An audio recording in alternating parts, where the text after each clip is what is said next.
Okay चलो next, अब यहाँ पे हम आ जाएंगे ट्रू फॉल्स।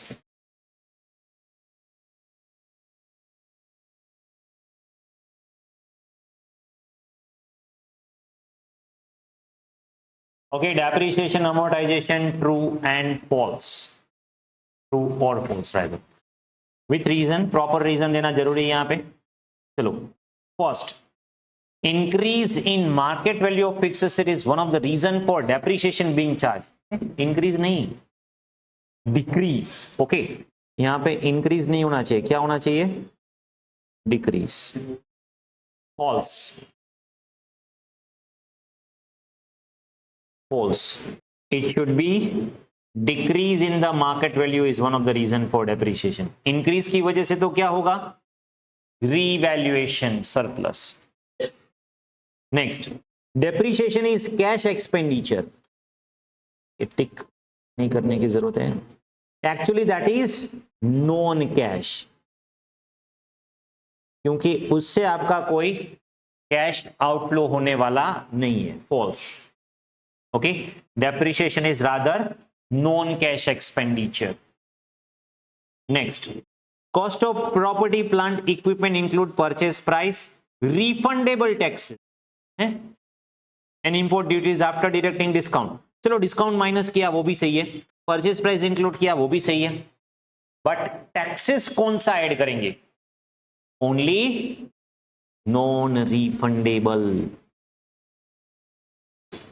जो टैक्स की आपको क्रेडिट नहीं मिलती, रिफंड नहीं मिलने वाला, उसी को कॉस्ट कंसीडर करेंगे। ये गलत है, रिफंडेबल नहीं, क्या आएगा यहां पे? Non refundable taxes.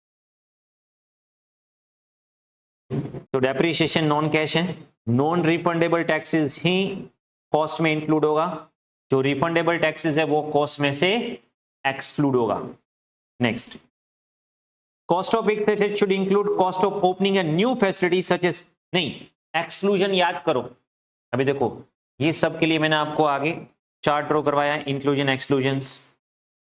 पहले तो यहाँ पे अगर आप देख लोगे, ये चार्ट में हमने देखा था कि भी रीजन क्या है डेप्रिसिएशन के, ऑब्जेक्टिव्स क्या है।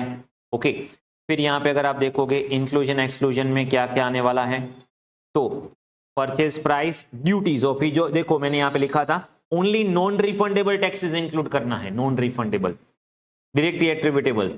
फिर यहाँ पे अगर आप देखोगे एक्सक्लूजन क्या क्या होने वाला है, तो एक्सक्लूजन में देखो यहाँ पे है inauguration, advertisement, shifting business to new location, admin general, ये सब एक्सक्लूजन में आएगा। क्लियर है? ओके चलो,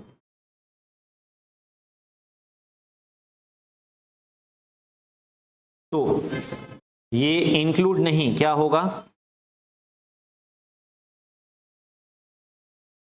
एक्सक्लूड होगा, तो ये भी फॉल्स है, should not be part of it. Depreciation is charged with a constant amount under straight line and charged with a constant percentage under diminishing balance method. हाँ ये सही है। SLM में क्या होगा? Amount will remain same.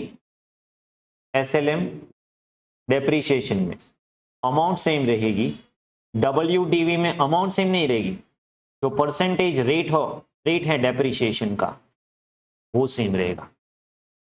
तो that is true. Okay ये true है, और एज आई सेड इनॉग्रेशन जो है वो इंक्लूड नहीं होगा। Next, in case of PP is revalued the whole of class of asset to be revalued. Yes ये सही है। देखो जब भी आप रिवैल्यूएशन करोगे ना, तो पूरा क्लास, मतलब ऐसा नहीं होगा, मान लीजिए बिल्डिंग का एक क्लास है और आपके पास 3 बिल्डिंग है, तो आप बोलोगे 2 बिल्डिंग को रिवैल्यूएशन करेंगे, 1 बिल्डिंग को रिवैल्यूएशन नहीं करना है, तो दैट इज रॉन्ग थिंग। अगर आपको रिवैल्यूएशन करना है तो वो पर्टिकुलर क्लास में जितनी भी प्रॉपर्टी है उन सभी को रिवैल्यू करना होगा। या तो सभी को रिवैल्यू करो या तो सभी को रिवैल्यू मत करो। आप कुछ को रिवैल्यू करोगे कुछ को नहीं करोगे, तो ये गलत हुआ, that is a wrong interpretation. क्योंकि उससे आप, वरना क्या होगा समझो, जो एसेट एप्रिशिएट हो रही है उसको मैं रिवैल्यू करूंगा और जो डाउन हो रही है उसको मैं रिवैल्यू नहीं करूंगा, तो गलत हुआ। मैंने जानबूझ के एसेट को इन्फ्लेट किया। तो जो भी क्लास करूंगा मैं पीपीई का, उसमें क्या होगा, जितनी भी एसेट आ रही है सभी को रिवैल्यू करना है। नेक्स्ट, तो ये ट्रू है। Okay, next, in case carrying amount of asset is decrease due to revaluation, such decrease should always be, नहीं should always be recognized to PnL, नहीं। अगर फर्स्ट टाइम डिक्रीज हो रहा है तो पीएनएल में डेबिट करेंगे, बट ऑलरेडी पहले रिवैल्यूएशन अपवर्ड करके रखा हुआ है, तो up to the value of revaluation amount revaluation को डेबिट करेंगे और बाकी का अमाउंट पीएनएल में जाएगा। तो ये फॉल्स है। डिक्रीज इन वैल्यू पहले रिवैल्यूएशन में एडजस्ट होगा, अगर रिवैल्यूएशन नहीं है तो पीएनएल में होगा, और रिवैल्यूएशन खत्म हो गया है तो ही पीएनएल में होगा। समझ में आ रहा है? Akash purchase machine 12 lakh, estimated life 10 years, scrap value 1 lakh, तो depreciation sum of years of digit में क्या होगा? Sum of years of digit. पहले तो डेप्रीशिएबल अमाउंट क्या है? 12 लाख में से 1 लाख जाएगा, डेप्रीशिएबल अमाउंट है 11 लाख। अभी सम ऑफ इयर्स ऑफ डिजिट में क्या होगा मुझे बताओ? 1 से लेके 10 तक का टोटल कितना होगा? 55, 1 ईयर, 2 ईयर, 3 ईयर, ऐसे सम ऑफ डिजिट में क्या करेंगे? ईयर का टोटल करेंगे। और फर्स्ट ईयर में क्या होगा? एक्चुअली ऐसे होगा, it is like this, first year में 10 पेंडिंग है, सेकेंड ईयर में 9 पेंडिंग है, थर्ड ईयर में 8, लाइक दैट 1 तक जाएगा, तो 55। तो फर्स्ट ईयर में मुझे बताओ, फर्स्ट ईयर में हमें क्या करना होगा? 10/55 पे डेप्री लेना होगा, फिर 9/55 पे डेप्री लेंगे सेकेंड ईयर में, फिर 8/55 सम ऑफ इयर्स ऑफ डिजिट किया हुआ था हमने। चलो अब यहां पे कितना होगा? Is it 2 lakh? 11 lakh by 55 into 10, हाँ 2 लाख आ रहा है, तो ये सही है, this is true.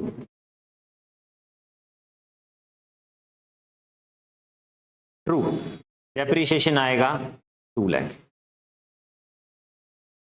Next, depreciation can not be provided in case of loss. अरे ऐसा कुछ नहीं है, लॉस होगा कि प्रॉफिट होगा, डेप्रिसिएशन तो प्रोवाइड करना ही होगा। False. Next, provision for depre also help in providing accumulation of fund to facilitate replacement of asset at the end of useful life. हाँ, हम ये प्रोविजन वाली मेथड क्यों करते हैं? सो दैट क्या होगा, मैं एक्यूमुलेट कर रहा हूं तो वो जो फंड है उससे क्या होगा? एसेट रिप्लेस कर पाऊंगा, तो ये सही है। तो 9 में फॉल्स है, ये प्रॉफिट का अप्रोप्रिएशन नहीं है, चार्ज अगेंस्ट प्रॉफिट है, तो डेप्रिसिएशन तो बुक करना ही होगा। और डेप्रिसिएशन नॉन कैश है, तो इससे क्या होगा? रिप्लेसमेंट ऑफ एसेट हो जाएगा। चलो next, if equipment account has a balance of 1250 and accumulated depreciation 4 lakh, हाँ तो रिटर्न डाउन के लिए होगी 1250 और माइनस एक्यूमुलेटेड डेप्री 4 लाख, तो इसकी रिटर्न डाउन वैल्यू होगी 850। अरे प्लस नहीं होगा, ये गलत है। कितना होगा? 850। ये तो सिंपल बात है। Sum of years of digit is an example of accelerated method of charging depreciation. Accelerated method, तो दिस इज ट्रू। रीजन देख लेते हैं यहां पे। Higher depreciation is charge in earlier years under the sum of years of digit method. देखो sum of years of digit में हम क्या करते हैं? फर्स्ट में 10/55, अगर 10 इयर्स है, सेकेंड में 9/55, 8/55, 7/55 and so on. Accelerated method मतलब क्या होगा? देखो इनिशियल ईयर्स में आप डेप्री ज्यादा चार्ज करोगे और लेटर ईयर्स में कम, क्योंकि इनिशियल ईयर्स में उसकी रिपेयर मेंटेनेंस कॉस्ट बहुत ही कम होती है। सो दैट एक्सीलरेटेड मेथड है। Over a life of asset subject to depreciation, accelerated method will result in less depreciation in earlier years. गलत है, अभी हमने ऊपर ही देखा। एक्सीलरेटेड मतलब क्या होगा? शुरू में हायर होगा और फिर बाद में लोअर लोअर लोअर, तो ये उल्टा लिखा हुआ है। 13 false. False, it is vice versa, उल्टा है, उल्टा। Next, while depreciating land cost, straight line method shall be followed, more depreciation than written down value। अभी देखो यहां पे while depreciating land cost, SLM में डेप्रिसिएशन शुरू में ज्यादा आएगा डब्ल्यूडीवी के कंपैरिजन में। अभी कई सारे स्टूडेंट क्या करेंगे बोले ट्रू करके लिख देंगे, हाँ ये तो सही बात है, एसएलएम में ज्यादा डेप्री आएगा डब्ल्यूडीवी की कंपैरिजन में। पहले तो उन्होंने फर्स्ट लाइन क्या लिखी है, डेप्रिशिएटिंग लैंड कॉस्ट। मुझे बताओ डेप्रिसिएशन हम तभी बुक करते हैं अगर किसी एसेट की यूजफुल लाइफ होती है। No depreciation on land, land पे कभी कोई डेप्रिसिएशन आएगा ही नहीं, क्योंकि लैंड की यूज, आप बोलोगे ये लैंड चली जाएगी, ऐसे कहां कैसे चली जाएगी? ओके, आपके फोर फादर्स के जमाने से ये लैंड है और वो चलती रहेगी। बिल्डिंग है तो ठीक है, उसकी यूजफुल लाइफ हो सकती है, मशीनरी यूजफुल लाइफ हो सकती है, फर्नीचर यूजफुल लाइफ हो सकती है, but there is no useful life, मतलब इनफाइनाइट लाइफ है लैंड की। तो लैंड में आप कभी भी डेप्रिसिएशन बुक नहीं करेंगे, याद रखना। तो यहां पे आंसर क्या आएगा? फॉल्स, डेप्री नहीं आएगा। There is no question of depre, SLM WDV छोड़ो, लैंड पे डेप्री ही नहीं आएगा। Land is not depreciated at all. चलो next, provision for depre is debited at the time of recording depreciation on asset. नहीं, अगर आप यहां पे देखोगे प्रोविजन फॉर डेप्री डेबिट नहीं होगा, प्रोविजन फॉर डेप्री क्या होगा? What is the entry? Depreciation account debit to, अरे फिक्स एसेट नहीं, प्रोविजन फॉर डेप्री। यहां पे हम क्या कर रहे हैं? Provision for depre is maintain, तो प्रोविजन फॉर डेप्री क्या होगा? क्रेडिट होगा, फॉल्स। चलो इतना क्लियर है। Next, if adequate maintenance expenditure is incurred with the relation to running repairs of the asset, we need not to charge any depreciation. अरे maintenance और running maintenance expense अलग है, डेप्रिसिएशन अलग है। अगर आप बोलोगे मैं रिपेयर मेंटेनेंस तो कर रहा हूं तो फिर मुझे डेप्री करनी, अरे डेप्रिसिएशन कॉस्ट पे आता है, रिपेयर पे नहीं, तो ये तो आपको करना ही होगा। Okay, need not to charge, गलत है, आपको डेप्री तो करना ही पड़ेगा। Depreciation is allocation of cost, hence भले ही आप रिपेयर कर रहे हैं डेप्रिसिएशन तो करना ही पड़ेगा। और प्रोविजन फॉर डेप्रिसिएशन क्या होगा? क्रेडिट होगा। चलो next, when PP is sold then provision for debris account is debited and asset account is credited and any gain or loss recorded to P&L account। सही है। अभी देखो यहां पे हम एसेट डिस्पोजल नहीं बना रहे हैं, एक मैंने चार्ट ये भी ड्रॉ किया था, एसेट डिस्पोजल नहीं बना रहे, हम क्या बना रहे? अभी देखो आपने एक बनाया पीपीई, तो ये एट कॉस्ट होगा, और दूसरा अकाउंट बनाया आपने प्रोविजन फॉर डेब्री। अभी याद करो, अगर मैं एसेट डिस्पोजल अकाउंट बनाऊंगा तो क्या करूंगा? पीपी की कॉस्ट एसेट डिस्पोजल में जाएगी, उस एसेट की एक्यूमुलेटेड डेप्रिसिएशन भी डिस्पोजल में जाएगा और प्रॉफिट लॉस डिस्पोजल में होगा। बट अगर मैं डिस्पोजल नहीं बना रहा हूं तो क्या होगा? एक्यूमुलेटेड डेप्री को, मतलब डिस्पोजल में क्या लिखेंगे? डेप्री, बैंक से जो पैसा आया, और पीनल। तो डिस्पोजल की जगह पे हम कहां पे लिखने वाले हैं? डेप्रीशिएशन। तो यहां पे एक्यूमुलेटेड डेप्रीशिएशन यहां पे शिफ्ट होगा, फिर यहां पे बैंक से पैसा आएगा और लॉस या प्रॉफिट, ये तीन ट्रीटमेंट हम देते थे, याद करो। एक चार्ट भी मैंने आपको ड्रॉ करवाया था, याद है?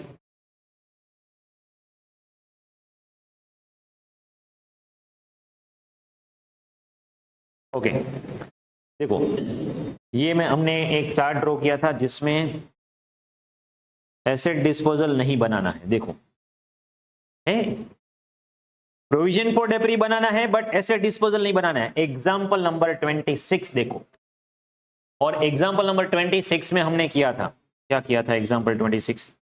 तो ये है आपका एग्जाम्पल 26। इसमें एसेट डिस्पोज ऑफ किया, तो हमने क्या किया? जो एसेट आप डिस्पोज ऑफ कर रहे हैं, जो एसेट आप डिस्पोज ऑफ कर रहे हैं उसका एक्यूमुलेटेड डेप्रीशिएशन ट्रांसफर करो। तो ये मैंने क्या किया? प्रोविजन फॉर डेप्री को डेबिट किया और एसेट को क्रेडिट किया, फिर पैसा आया और लॉस बुक किया। ये सब हम किस में करेंगे? पीपीई में।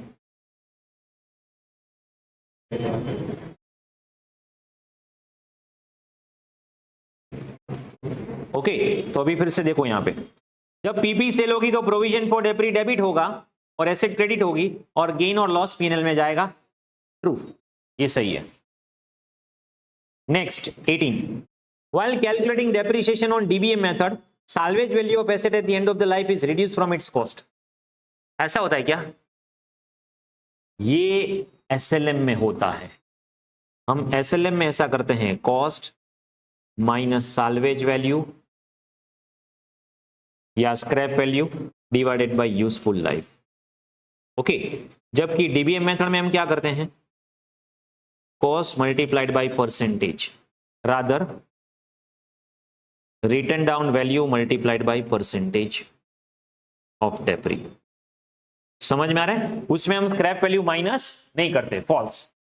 Next, any change in useful life should be accounted for change in accounting estimate at according with accounting standard.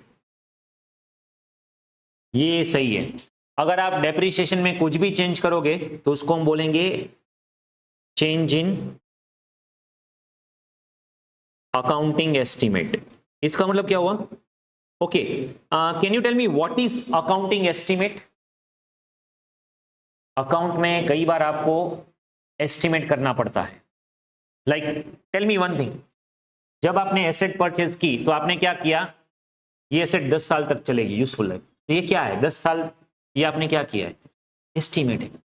अभी याद है हमने कुछ समय से किए थे, 3 साल के बाद पता चला अभी ये एसेट बाकी के 7 ईयर्स नहीं चलने वाली, सिर्फ 5 ईयर्स चलेगी, तो ये क्या हुआ, चेंज इन अकाउंटिंग एस्टिमेट। तो जब भी यूजफुल लाइफ में चेंज होगा तो उसको हम क्या बोलेंगे, एस्टिमेट जो किया था वो चेंज हुआ। सही है, true. Next, intangible asset is non identifiable non monetary assets. नहीं, ये गलत है। It's not non it's identifiable non monetary, मतलब आइडेंटिफाई कर सकते हो, ठीक है, ये गलत है। ये एमटीपी अगस्त 25 में ये ट्रू फॉल्स आया था, और ये ट्रू फॉल्स सिर्फ अगस्त एमटीपी 25 नहीं, देखो मई 18, मई 19, नवंबर 20, नवंबर 21, जून 24, अप्रैल 24, आरटीपी में 25, एमटीपी अगस्त 25, कितनी बार आपको आरटीपी एमटीपी में आ गया है। रिड्यूसिंग बैलेंस मेथड मतलब DBM is followed to have uniform charge of depreciation and repair and maintenance cost. Can you tell me ये सही है कि गलत है? देखो यहां पे आप इंटरप्रेट इसको कैसे करोगे उसके बेसिस पे। ओके, एसएलएम में डेप्रिसिएशन एवरी ईयर सेम होगा, स्ट्रेट लाइन मेथड में डेप्रिसिएशन एवरी ईयर सेम होगा। What is the logic behind WDB method या डीबीएम मेथड? मैंने आपको एक एग्जांपल देके भी यहां पे समझाया था। जब हम ये रिटर्न डाउन वैल्यू मेथड करेंगे ना, देखो यहां पे, तो रिटर्न डाउन वैल्यू मेथड में क्या होगा, शुरू में डेप्री ज्यादा होगा बट शुरू में रिपेयर कम होगा, फिर जैसे जैसे रिपेयर बढ़ता जाएगा डेप्री डाउन होता जाएगा। मतलब ये मैं ऐसे एडजस्ट करूंगा कि इसका यूनिफॉर्म कॉस्ट रहेगा, और वो कहां पे लिखा हुआ है देखो,